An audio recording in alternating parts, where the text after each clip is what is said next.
Waverly Hills Sanatorium, nestled atop a quiet hill in Louisville, Kentucky, is more than just a decaying structure. It is a vessel of pain, history, and whispers that refuse to be silenced. On the surface, it stands as a relic of early 20th century medicine, but for those who've dared to step inside after sunset, Waverly is something else entirely. Before we go any further, take a second to like this video and subscribe, but only if you genuinely enjoy the eerie stories we share here on Clara After Dark. Drop a comment and let me know where you're watching from and what time it is on your clock. It's always fascinating to see the night owls gathered from all corners of the world. Now, dim your lights, let that soft hum of a fan fill the background, and let's walk into the dark together. Opened in 1910 during the height of the tuberculosis epidemic, the original structure was a modest two-story building designed to house around 600 to 1,000 patients. But as tuberculosis, then known as the White Plague, spread like wildfire, Waverly expanded into a massive Gothic-style complex. Its long, arched hallways, cavernous rooms, and echoing stairwells were built not just for treatment, but for isolation. In an age without antibiotics, sunlight and fresh air were the primary prescriptions. The patients, many of them children and young adults, often spent hours lying on porches, exposed to the elements in a desperate hope for recovery. The sanatorium eventually grew to accommodate over 400 patients at a time, and yet it was never enough. People continued to flood in, and far too few walked out alive. It's estimated that thousands, some say as many as 8,000, died within Waverly's walls over its 50 years of operation.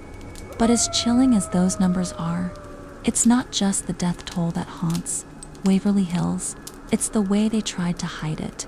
Beneath the sanatorium lies the infamous death tunnel. It is a 500-foot underground passageway used to transport bodies from the facility to the bottom of the hill. Officially, it was called the body chute. Staff used it to discreetly remove corpses so that the still living patients wouldn't see the frequency of death surrounding them. The intention may have been merciful, but the result was deeply macabre. It was a tunnel of shadows, grief, and restless souls. And it's here that many believe the darkness of Waverly began to take form. Over the years, countless visitors and investigators have reported seeing unexplained figures within that tunnel, shadow-like beings moving along the walls, darting between the rusted gurneys and decaying stretchers. But one entity is described time and time again, what many now call the creeper. The creeper isn't like the traditional apparitions seen in haunted houses. It doesn't resemble a person, nor does it move like one. It slinks, it crawls, sometimes on the ceiling, sometimes along the walls. Witnesses describe it as a black mass, humanoid in shape but entirely wrong in motion, like something that doesn't belong in this world. It moves low, without a sound, and it watches, not with eyes, but with presence.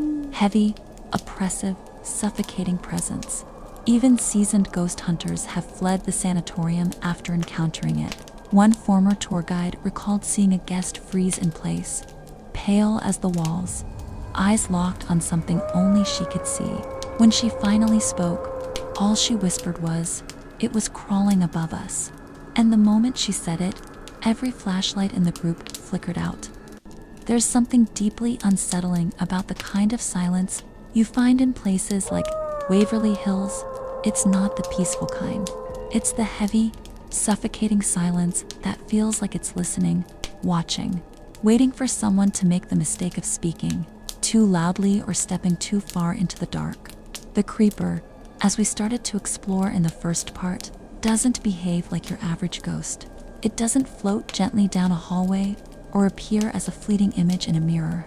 Witnesses say it's fast, unnatural, like it's skipping across dimensions just slightly out of sync with ours.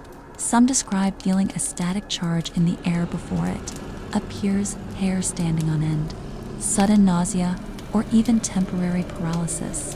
One paranormal investigator claimed his legs gave out just before seeing the black mass drop from the ceiling and vanish before hitting the floor.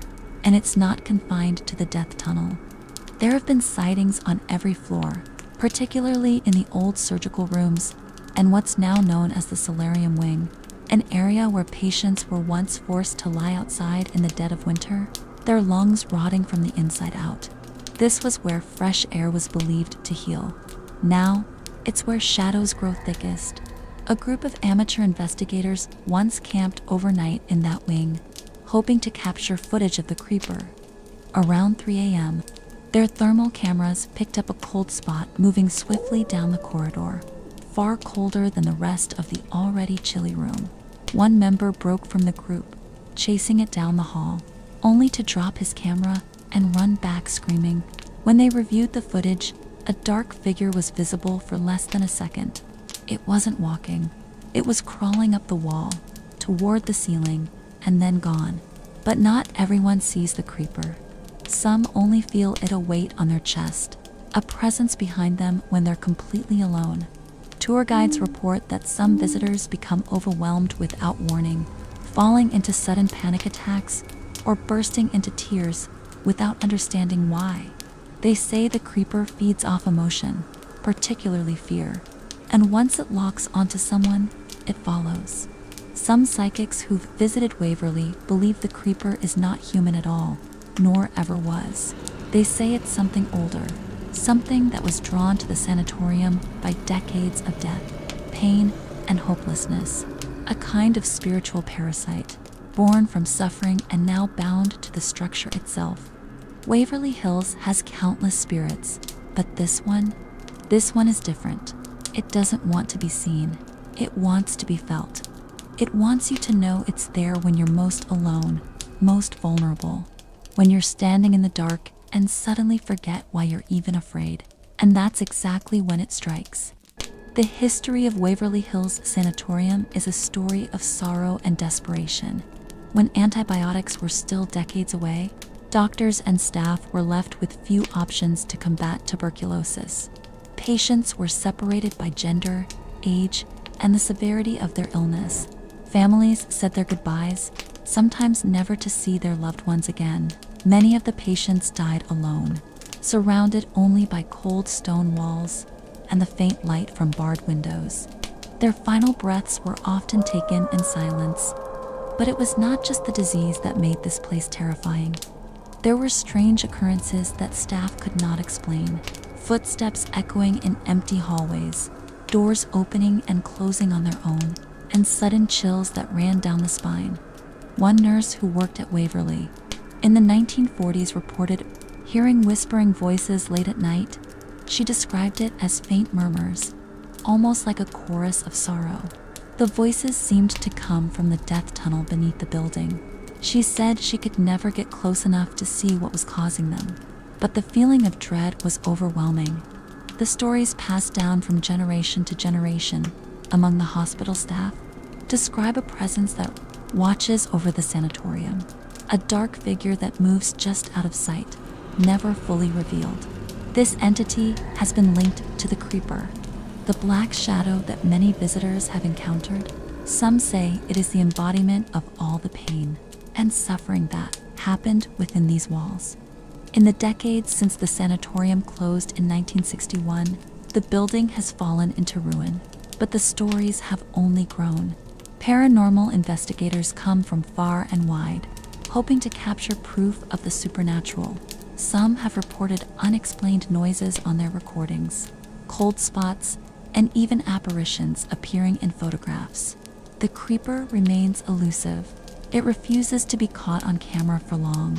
It seems to have a mind of its own, appearing and disappearing at will. Some believe it is tied to the death tunnel, but others think it roams the entire building. The deeper you go into Waverly Hills, the heavier the air becomes. The feeling of being watched intensifies, despite the fear it inspires. There is something captivating about Waverly Hills. It draws in those who seek answers to the unknown. Some say it is a place where the veil between worlds is thin, a crossroads between the living and the dead. As night falls and the darkness takes hold, the shadow figure waits. It waits for the next visitor, brave enough to enter its domain. And when you least expect it, you might just feel its presence crawling close by, watching you in silence. In the years following the closure of Waverly Hills Sanatorium, the building became a magnet for thrill seekers and paranormal enthusiasts. Many ventured inside hoping to catch a glimpse of the supernatural. Some came away with chilling stories. Others never came back quite the same. The sanatorium's decay only adds to its eerie atmosphere. Floors creak beneath footsteps that seem to echo without cause. Windows rattle as the wind blows through broken frames. The scent of mildew and rot clings to every corner. Local legend speaks of the death tunnel as the heart of the haunting. It was designed to move the dead unseen, but some believe it became a corridor for the restless. Visitors report sudden drops in temperature and an overwhelming sense of despair when near the tunnel's entrance. One paranormal team spent an entire night inside the death tunnel. Their thermal cameras recorded unexplained cold spots, moving against the natural flow of air. They captured faint whispers and low moans that seemed to come from the walls themselves. At one point, a member of the team felt as though something brushed past them. Though no one else saw anything, the creeper has been sighted in this tunnel more than anywhere else. Witnesses describe it as a fluid shadow, sometimes moving quickly, other times lingering just out of reach. Some believe it may be a manifestation of all the souls trapped in the sanatorium. Despite the fear and the dark history, Waverly Hills continues to draw the curious. It is a place where history and the paranormal collide, a reminder of a time when medicine struggled against an invisible enemy and lives were lost in silence. Walking through the ruins, you can almost hear the echoes of the past, the cries of patients, the footsteps of nurses, and the whispered prayers of those who hoped for healing. But lurking beneath it all is the shadow figure, watching silently, waiting for the next visitor to enter its domain. Many who have dared to explore Waverly Hills report a mix of terror and fascination. The building's tragic past seems to echo through every crumbling hallway and broken window. Stories tell of a presence that transcends time, haunting the place long after the last patient left. The creeper is said to be the most active spirit within the sanatorium. Its movements are unlike any other. Witnesses describe it as moving silently with unnatural speed and agility. Some have tried to capture it on camera, but only caught fleeting glimpses or cold spots. One chilling account comes from a former security guard. He described working the night shift when he suddenly felt an overwhelming sense of dread. As he patrolled the halls, he heard faint scratching noises coming from the walls. Turning a corner, he saw a dark figure creeping along the ceiling just out of reach. Frozen with fear, he watched as it disappeared into the shadows. There are also stories from visitors who felt sudden drops in temperature or experienced an intense feeling of being watched.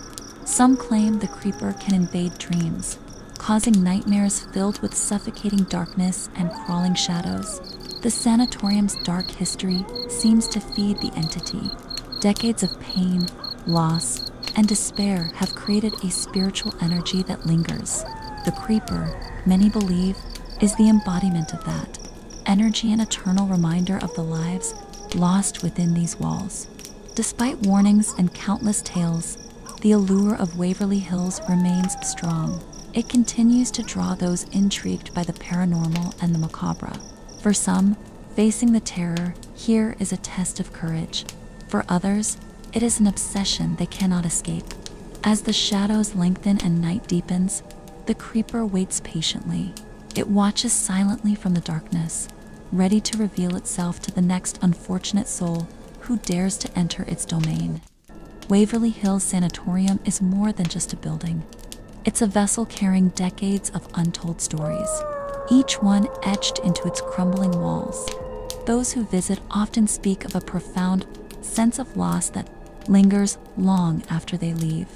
The energy here is heavy, as if the very air remembers every whispered prayer and desperate plea for healing. Paranormal researchers have documented numerous phenomena here: electromagnetic spikes, unexplained sounds, and fleeting shadows caught on video all point to a presence that refuses to rest. Yet, despite modern technology, the creeper remains elusive. It moves in and out of view with such speed and subtlety that capturing definitive proof is nearly impossible. Many who have encountered the creeper describe it as more than just a ghost. Some believe it is a dark entity, born from the collective pain and suffering of the sanatorium's past inhabitants. It's a shadow that feeds on fear and sorrow, growing stronger with every new visitor who senses its presence. The psychological toll of encountering the creeper can be severe. Visitors report feelings of paranoia, intense anxiety, and even physical symptoms like nausea and dizziness. Some have described waking up with unexplained bruises or scratches, leading to speculation that the entity can interact physically. Despite the danger, Waverly Hills remains a pilgrimage site for those fascinated by the paranormal. Its reputation as one of the most haunted places in America only fuels the curiosity of thrill seekers. But few are prepared for the overwhelming darkness that awaits inside. The creeper is patient. It waits in the shadows, watching, learning, and sometimes reaching out to those who dare to uncover its secrets. Every visit leaves an imprint, a story added to the endless cycle of fear and mystery that defines Waverly Hills Sanatorium. Years of exploration and countless investigations have only deepened the mystery surrounding Waverly Hills. Each visitor seems to bring a new story, a new piece of the puzzle. The creeper, elusive as ever, remains the central figure in these tales. It has become a symbol of the sanatorium's tragic past and the unknown forces that linger within its walls. Some researchers have tried to communicate with the entity using various methods. EVP sessions, Ouija boards, and modern digital devices have all been employed in the hope of contact. Occasionally, faint responses or strange noises are recorded, but nothing definitive enough to provide clear answers. Local folklore tells of a nurse who once confronted the creeper. According to legend, she was brave enough to face the shadowy figure, attempting to understand its pain. The story goes that she vanished mysteriously, leaving behind only a diary filled with cryptic messages and warnings. Psychics who have visited Waverly Hills often describe a feeling of overwhelming sadness mixed with anger. The creeper is said to harbor resentment towards the living, especially those who disrespect the site. Some believe it punishes those who come merely for thrills rather than respect. Despite these warnings, the sanatorium continues to attract thrill seekers and ghost hunters. Many are drawn by the promise of encountering the supernatural. Few are prepared for the emotional and psychological effects that often follow. The creeper's presence is a constant reminder that some places carry the weight of history, too heavy to ignore. It is a shadow cast by countless lives lost, a silent witness to suffering and despair. As night falls and the air grows colder, the shadow figure waits, watching, patient, ever present. Among the countless visitors to Waverly Hills, some have reported encounters that defy explanation. One such story comes from a group of friends who ventured into the sanatorium on a dare. They split up to explore different wings, hoping to catch paranormal activity on their cameras. As night deepened, one member of the group found himself alone in a long, narrow corridor. Suddenly, the temperature dropped drastically. His breath became visible in the cold air. He heard faint footsteps behind him, but when he turned around, there was nothing. A chilling feeling of being watched settled in. Then, without warning, a shadowy figure appeared at the end of the hall. It moved swiftly and silently toward him. The man froze, unable to move or scream. The figure seemed to crawl along the walls and ceiling, its form shifting and flowing like smoke. The friends regrouped after the terrifying encounter and hurried out of the building. When they reviewed their footage, they noticed strange, orbs of light and fleeting shadows that were not visible to the naked eye. The experience left them shaken and questioning their understanding of reality. Stories like these have only added to the legend of the creeper. It is more than just a ghost or spirit. It is a presence that challenges the limits of the known world. Those who face it often come away changed, haunted by what they saw and felt. Waverly Hills Sanatorium remains a place where the veil between the living and the dead feels thinnest, a place where shadows whisper secrets and the past refuses to stay buried.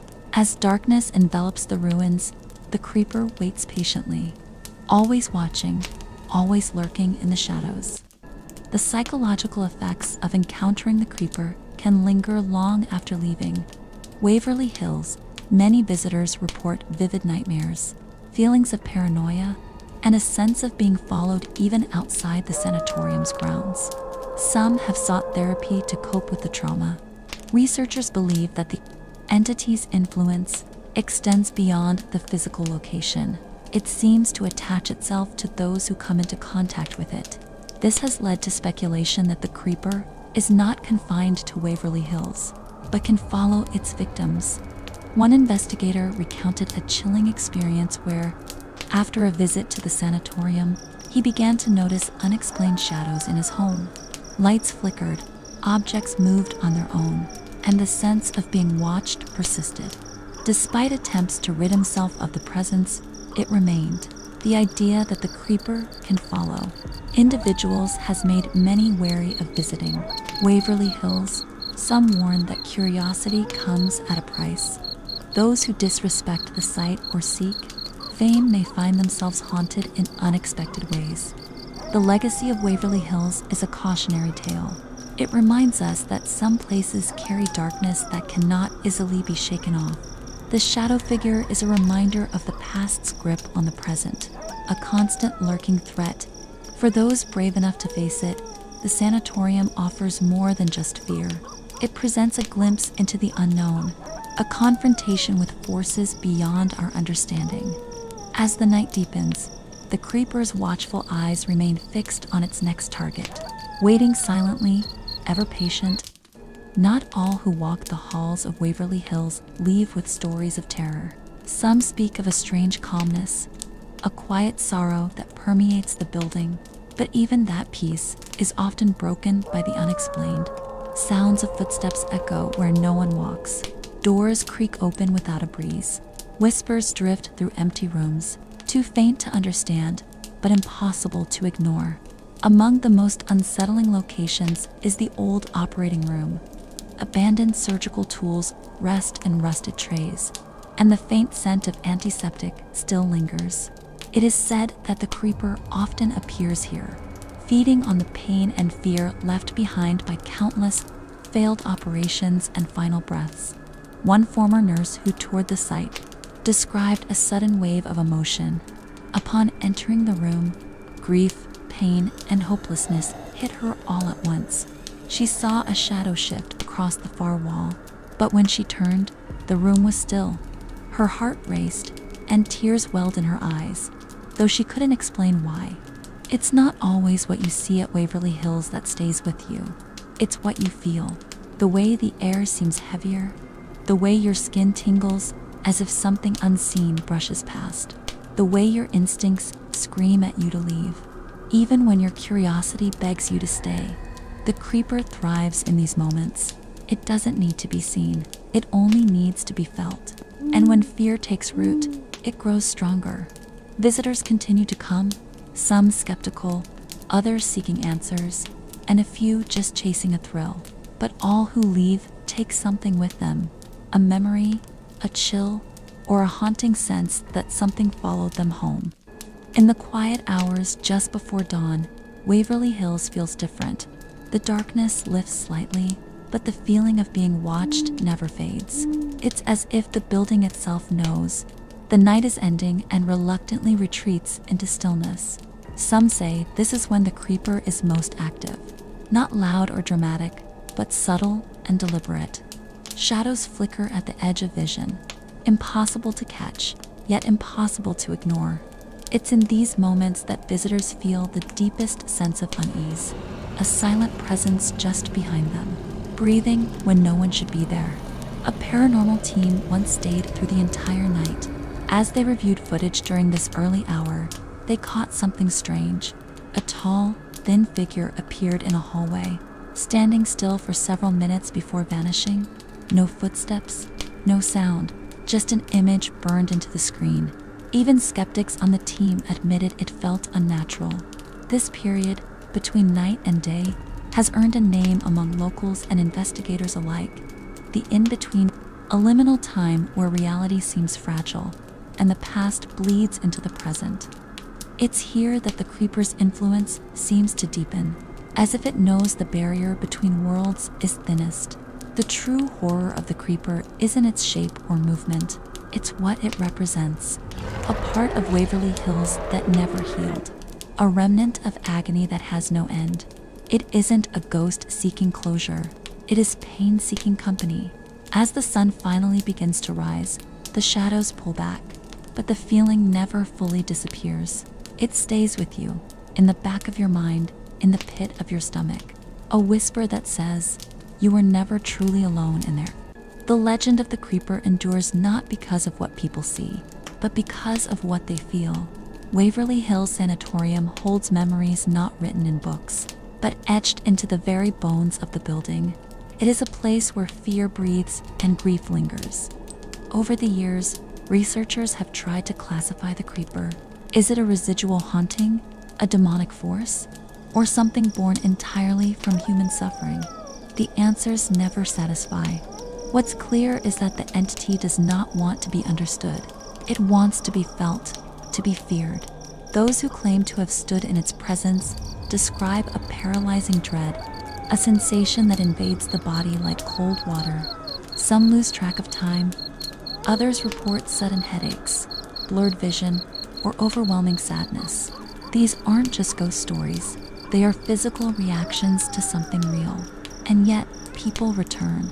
Year after year, Waverly Hills draws the curious, the brave, and the desperate. Some seek answers, others seek thrills, but nearly all leave with something they didn't arrive with. A lingering presence that follows them in dreams and shadows. If the creeper is real, then it is not bound by walls or time. It is something born from trauma, fueled by fear, and kept alive by memory. And if that's true, then perhaps we all carry shadows like it, not as terrifying or malevolent, but as reminders of what we've endured and what we've left unresolved. As we close the door on Waverly Hills, remember this: some places are haunted not just by spirits, but by the stories they refuse to let go. The creeper is one of those stories, still watching, still waiting, still there. Thank you for walking with me through the halls of Waverly Hills. If you enjoyed this journey, please like the video and subscribe to the channel. It really helps a lot. Don't forget to share where you're watching from and what time it is in the comments. Until next time, keep your lights low, your ears open, and your heart brave. Because in places like these, even silence has a voice.